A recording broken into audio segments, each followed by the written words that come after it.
Biological life contains many machines.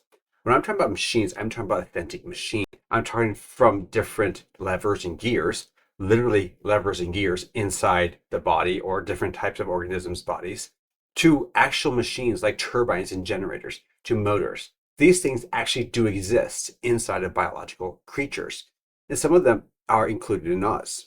The fact is this: there are hundreds, if not thousands, and potentially millions of various distinct machines that do various things within biological life on planet Earth. Being a machine designer myself and a biologist gives me this unique opportunity to not only be able to create these machines, but also spot them when I see them in biology. When someone points them out, I'm like, wow, this is amazing.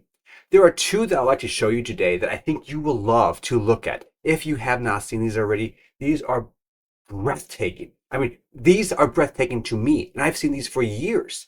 Again, I'm going to show you two examples of what I'm talking about, these machines. One's molecular, one's at the molecular scale, like the microscopic scale. The other one is a little larger scale, and this is at a still microscopic scale, but it's the largest on the insect, on the surface of an insect.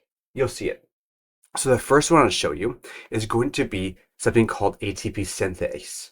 ATP synthase is a little machine which I would consider some sort of generator, turbine generator, much like the turbine generator you see in the sky from like a wind generator, or let's say a coal power producing plant, or other types of wind generators, or some sort of mechanical generator, water generator, or turbine. So these little things are actually producing something which we call ATP. ATP is a chemical energy that supplies the energy for you and I to live. A lot of biological life uses this as an energy source. Now, this little machine, like I said before, creates these biological chemicals, or these chemicals for the biological life, I should say. All right, so let's just start looking at some of these. We're just going to play it here as we're going on here. Let it go in here.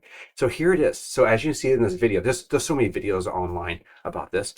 Let me shut off the close. There it is. So let me shut that off. There it is. So as you can see, look at that spin. This is literally, you can see the protons going through there and snapping together across the membrane. Two different chemicals, ADP and P, inorganic phosphorus. ADP is an adenosine diphosphate that snaps together and makes adenosine triphosphate, which is, like I said before, is a gas that runs you, or gas that runs a lot of biological life.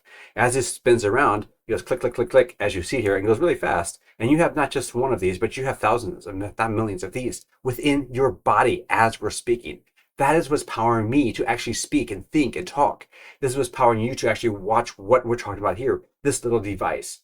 I'm going to show you a different video here quick. You can see this another little video spinning around here. It's pretty cool, huh? As you're watching it, this device is a real machine. We're not talking about some sort of fictional machine. We're talking about a real machine that's actually spinning. It's a real spinning machine. I've created machines before. I know what machines are. I'm a machine designer and a biologist, like I said before. This brings me to the perfect intersection to notice what machines actually are and actually do. This machine, though, was not created by you or I. It was not created by humans.